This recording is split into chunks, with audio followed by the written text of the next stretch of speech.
आणि यानंतर बातमी आहे नीट परीक्षेसंदर्भातली। नीट परीक्षेचं पेपर फुटीचं महाराष्ट्र कनेक्शन हे आधीच समोर आलंय आणि आता संशयाचं धुकं हे आणखी गडद बनू लागलंय। नीटचा पेपर सेट करणाऱ्यांनीच हा पेपर फोडला का असा मोठा आणि गंभीर सवाल आता उपस्थित झालाय।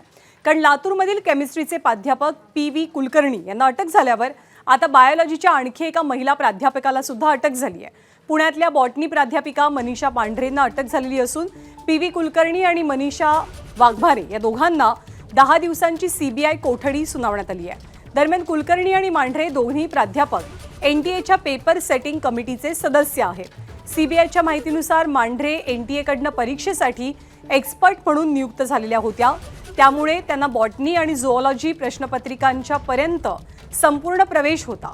दरम्यान या प्रकरणी आतापर्यंत दिल्ली, जयपूर, गुरुग्राम, नाशिक, पुणे आणि अहिल्यानगरमधनं एकूण 9 जणांना अटक झाली आहे। यापैकी 5 जणांना 7 दिवसांची पोलीस कोठडी सुनावली गेली आहे।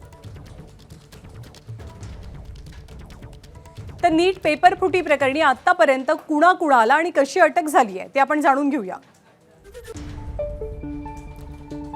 महाराष्ट्रातले आरोपी पी.व्ही. कुलकर्णी केमिस्ट्रीचा माजी प्राध्यापक, मूळचा लातूरचा, सध्या पुण्यामध्ये संपूर्ण प्रकरणाचा मुख्य सूत्रधार म्हणून काम पाहत होता असा आरोप आहे। मनीषा मांढरे बायोलॉजीच्या प्राध्यापक, पुण्याच्या बिब्वेवाडीत त्यांचं घर आहे। बायोलॉजी पेपर फुटीच्या त्या संशयित मास्टरमाइंड आहेत। शुभम खैरनार BAMSचा विद्यार्थी, नाशिकचा आणि प्रश्नपत्रिका विकल्याचा आरोप शुभमवरती आहे। धनंजय लोखंडे आयुर्वेदिक डॉक्टर, मूळचा अहिल्यानगरचा, सध्या पुण्यात वास्तव्यास आहे आणि त्याच्यावरतीही शुभमप्रमाणे प्रश्नपत्रिका विकल्याचा आरोप आहे। मनीषा वाघमारे ब्युटी पार्लर व्यावसायिक, पुण्याच्या बिब्वेवाडीत मनीषाचं घर आहे आणि या प्रकरणात मनीषाच्या सहभागाचा संशय आहे। तर इतर राज्यातले नीटचे आरोपी ज्यांना आतापर्यंत अटक झाली आहे त्यामध्ये दिनेश बिव्वाल, मंगीलाल बिव्वाल, विकास बिव्वाल, यश यादव आणि राकेश मंदावरिया यांचा समावेश आहे।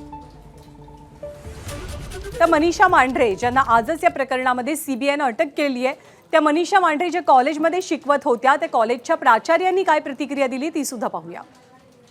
24 वर्ष गेली मनीषा मांढरे आमच्याकडे ज्युनियर टीचर म्हणून ज्युनियर कॉलेजला सिनियर टीचर म्हणून काम करतात। बायोलॉजीच्या त्या टीचर आहेत। नीट च्या परीक्षेच्या संदर्भात माझ्याकडे जी माहिती आहे त्याप्रमाणे एनटीए आणि त्या ह्या गोपनीयतेच्या नियमांप्रमाणे काम करतात आणि त्यांचं 5-6 वर्ष झाली त्या एनटीए बरोबर असोसिएटेड आहेत आणि क्लॉज ऑफ कॉन्फिडेन्शियलिटी प्रमाणे डायरेक्ट एनटीए आणि टीचर असं कम्युनिकेशन असतं। त्यामुळे आम्हाला त्या कुठे जातात पेपर सेटिंगला किंवा काय त्यांची प्रोसेस आहे याबद्दलची कल्पना ॲज अ कॉलेज म्हणून आम्हाला नक्कीच नाही। आणि नीट पेपर फुटी प्रकरणी मनीषा वाघमारे यांचे पती संजय वाघमारे यांच्या क्लिनिकवरती सुद्धा सीबीआय जाऊन धडकलेली आहे। सीबीआय अधिकाऱ्यांनी त्यांच्या क्लिनिकवरती छापा टाकला, मात्र डेंटिस्ट असलेले संजय वाघमारे हे त्या दिवशी काही हाती लागले नाहीत।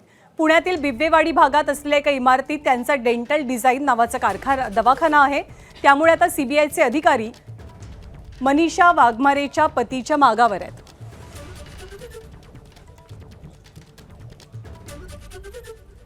तर नीट परीक्षा पेपर फुटी प्रकरणी मोठी आणि धक्कादायक माहिती समोर येते। नीट पेपर फुटीचे मास्टरमाइंड 2024 आणि 25 पासूनच सक्रिय होते अशी ही धक्कादायक माहिती पुढे आली आहे। टेलिग्राम ॲपवरती हा पेपर लीक कसा झाला आपण पाहूया। नीट पेपर फुटीचे मास्टरमाइंड 2024 सालापासून म्हणजे 2 वर्ष आधीपासून सक्रिय होते। टेलिग्रामवरती प्रायव्हेट माफिया या नावानं हा ग्रुप सक्रिय असल्याचं आता समोर आलंय। ग्रुप 2024 मध्ये पेपर लीक करण्यासाठी तयार केला गेला होता।